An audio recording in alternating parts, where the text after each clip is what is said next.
Bienvenue sur Comme3Com, le podcast proposé par le blog wowcomcebo.fr. Aujourd'hui, on plonge dans un outil incontournable pour la visibilité en ligne, la fiche d'entreprise Google. C'est souvent la toute première impression digitale qu'on laisse. Oui, tout à fait. Ce qu'on appelait avant Google My Business, hein. C'est ce petit encadré qu'on voit partout dans Google, sur Maps. Et c'est vrai que c'est stratégique. On va voir pourquoi et surtout comment bien s'en servir. Parfait. Alors commençons par le début, mais rapidement. À quoi ça sert concrètement cette fiche? Trois fonctions clés, je dirais. D'abord, la visibilité, bien sûr.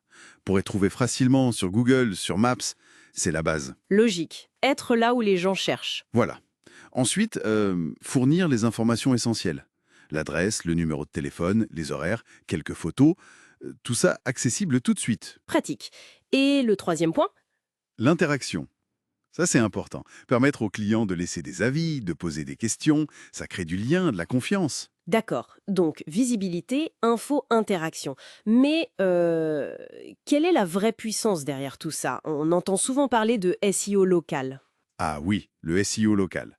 En gros, ça aide l'entreprise à remonter dans les résultats quand quelqu'un fait une recherche locale, quoi. Genre restaurant italien près de moi.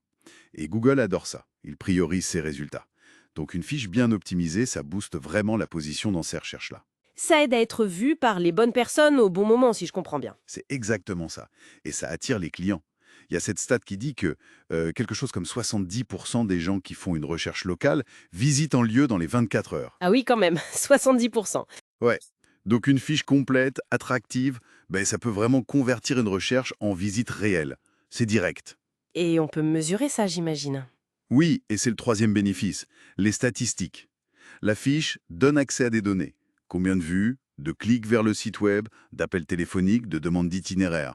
C'est super utile pour voir ce qui marche et ajuster sa stratégie. Très clair. Alors justement, comment on fait pour avoir une fiche qui cartonne? L'optimisation, c'est quoi les points clés? Alors, la base de la base, c'est d'avoir un profil complet. Et surtout, Exact. Le nom officiel de l'entreprise, sans rajouter plein de mots-clés dedans, ça Google n'aime pas trop. d'accord, pas de triche. Non. L'adresse précise, le bon numéro de téléphone, si possible un numéro local, ça renforce la proximité, et les horaires. Ah, les horaires. Il faut qu'ils soient justes tout le temps. Même les jours fériés, les vacances. Surtout les jours fériés, hein. Rien de pire qu'une porte close alors que Google disait ouvert. Ensuite, les catégories. Bien choisir celles qui décrivent l'activité. Genre restaurant italien, mais aussi pizzeria, si c'est le cas. Voilà, pour que Google comprenne bien ce que l'entreprise propose. Et puis, les photos, Ah, les photos, oui. L'impact visuel, c'est énorme, j'imagine. carrément. Faut mettre des photos de qualité. De l'extérieur du magasin, de l'intérieur, des produits, des services. Et même de l'équipe si possible. Ça humanise, ça donne confiance. Ça donne envie d'y aller, quoi. Tout à fait. Et puis, on arrive aux avis clients. Ça, c'est crucial. Le fameux nerf de la guerre. Exactement. Les avis influencent énormément la décision des autres clients potentiels. Il faut encourager les clients satisfaits, en laisser bien sûr, mais surtout, Il faut répondre tout. il faut répondre tout, à tous les avis.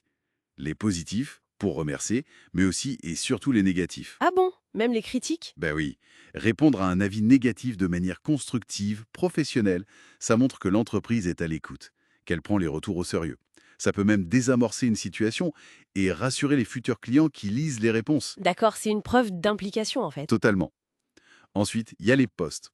C'est une fonction pour partager des actualités, des promos, des événements. C'est vraiment utile, ça, ou un peu gadget? Non, c'est utile. Ça montre que l'entreprise est active, dynamique. Une petite promo, une info sur un nouveau produit, ça maintient la fiche vivante. C'est un bon signal pour Google et pour les utilisateurs. Faut juste être un peu régulier. Ok. Et la section questions-réponses? Souvent oubliée, celle-là, hein. C'est dommage. C'est l'endroit idéal pour anticiper les questions que les gens se posent souvent. Genre, vous avez des options végétariennes? Ou est-ce que vous livrez? Exactement. Mettre la question et la réponse directement sur la fiche, ça fait gagner du temps à tout le monde et ça montre qu'on est serviable. Et enfin, l'analyse des statistiques, on en a parlé un peu. C'est important de regarder ça souvent? Oui, régulièrement, pour comprendre comment les gens trouvent la fiche, ce qu'ils font dessus, est-ce qu'ils cliquent sur le numéro de téléphone, est-ce qu'ils demandent l'itinéraire. Ça permet d'optimiser en continu. Bon, si on résume. Une fiche Google bien gérée, c'est plus de visibilité, c'est clair. Plus de crédibilité aussi avec les avis et les réponses. Et au final, potentiellement, plus de clients. C'est tout à fait ça. Le point essentiel vraiment, c'est que ce n'est pas un outil qu'on configure une fois et qu'on oublie. Il faut le faire vivre. La mise à jour constante, l'interaction. Voilà, la clé c'est ça. La fraîcheur de l'info et l'interaction. C'est un investissement en temps, mais qui rapporte. Et ça ouvre une réflexion, peut-être pour une autre fois, au-delà de l'outil technique, comment cette présence digitale, cette petite fiche, s'intègre ou devrait s'intégrer dans la relation client globale de l'entreprise.